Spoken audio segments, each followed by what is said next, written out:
Hi, my name's Nico. I took the liberty of writing down my responses for the first part of the end of the year reflection section. But I wanted to write my response, but also record me reading my response for this section, self reflection section for Anti-Racist Educator. So here's my reflection. I came into this field not just teaching, but childcare in general with two goals in mind: teach children the power of imagination and the value of hard work. I have trouble believing that my paramount task is to fight the harms of racism. I'm 28, half black and half Filipino. My mom was the first generation to immigrate to America, and my dad is an African American who grew up in Hunters Point. I sometimes find it unfortunate that I have to preface my ideas by sharing that information because the truth is that there are people of all races, genders, sexualities, and ages that share similar beliefs to mine. Needless to say, I'm recording this video instead of just writing my answers because I want to make sure that you hear my ideas in good faith. I'm not saying this to be snarky or insubordinate, but more so concerned. My problem with anti-racism is that it never accounts for me. Me as in the individual who might have a different perspective on the issues than you. My whole life I've tried to understand the meaning behind being black. Mainstream society's definition of the term ebbs and flows from generation to generation. As I understand it now, the definition for being black is you are a member of a group of people who've been marginalized by white supremacy. It means that you believe the police in this country are actively hunting down your people. It means dealing with an onslaught of daily racism, which cripples you more and more each day. It means that you're not capable of reaching success on your own terms because white supremacy is a truly destructive obstacle.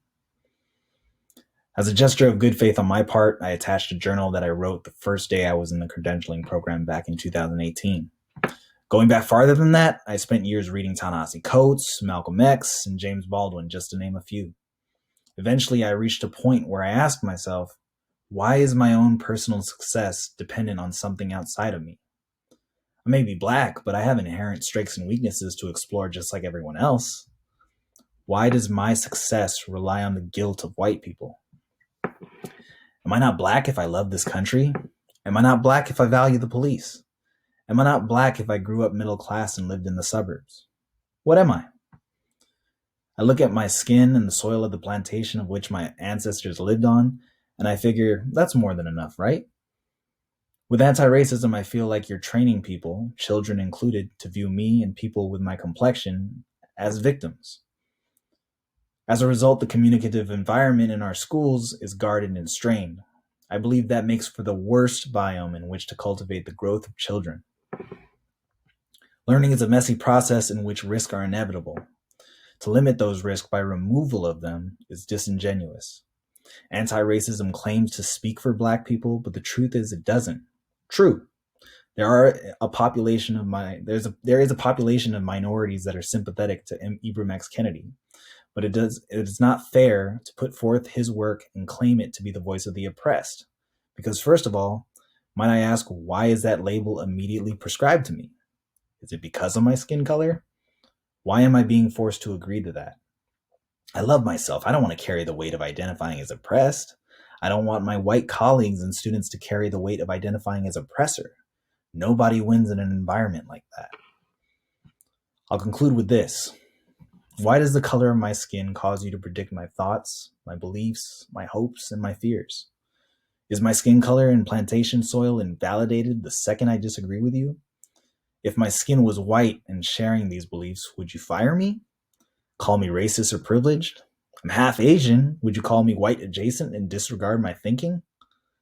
There's a gross problem with applying pre-made labels and beliefs to groups of people, no matter the intentions. You believe yourself to be more certain of folk, but in reality, you're only creating more obstacles. Ultimately, you miss the opportunity of seeing the individual. If I worked in a school where all the staff were young black men, I'd still aim to stand out. Because as much as I appreciate and love my ethnicity, it was never about being a good black or multiracial teacher. I just wanted to be the best me. If everything I am and everything I've experienced in my life could be seen as a tapestry, for someone to only focus on my race would be the equivalent of obsessing over a pretty design in the corner and not seeing anything else. The result? I don't just miss out on you. You don't just miss out on me, but we miss out on each other. And how does that cater to human progress? So thank you for listening to what I have to say. I appreciate it. I really appreciate the resources you provided me through this crazy first year of teaching. But I really wanted to share these ideas with you and record them. And hopefully you listen and enjoy your summer as well.